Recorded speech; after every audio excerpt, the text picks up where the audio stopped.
Pemerintah melalui Kementerian Energi dan Sumber Daya Mineral atau ESDM membeberkan sejumlah langkah atau strategi untuk mempercepat peningkatan penerapan energi baru terbarukan atau EBT di Indonesia.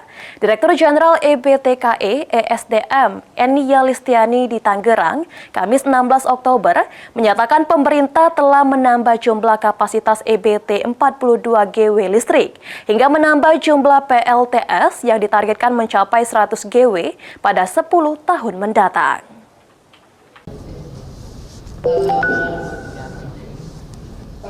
Kementerian Energi dan Sumber Daya Mineral ESDM membeberkan sejumlah langkah atau strategi untuk mempercepat peningkatan penerapan energi baru terbarukan di Indonesia.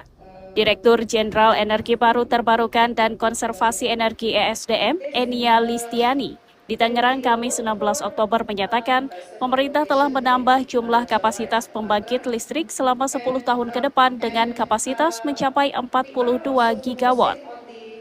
Enia juga menyebut peluang investasi renewable energy di Indonesia semakin besar dan ditargetkan penambahan kapasitas pembangkit listrik mulai dari hidro, bioenergi, tenaga bayu, tenaga surya meningkat.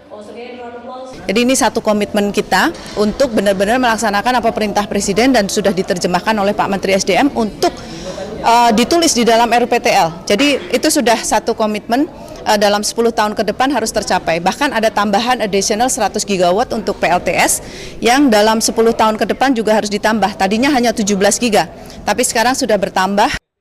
Di sisi lain, pemerintah juga telah menerbitkan peraturan pemerintah PP nomor 40 tahun 2025 tentang kebijakan energi nasional guna mempercepat net zero emisi pada tahun 2060 mendatang. Dari Tangerang, Banten, Asfar Muhammad, Irfan Hardiansyah, Kantor Berita Antara, mewartakan.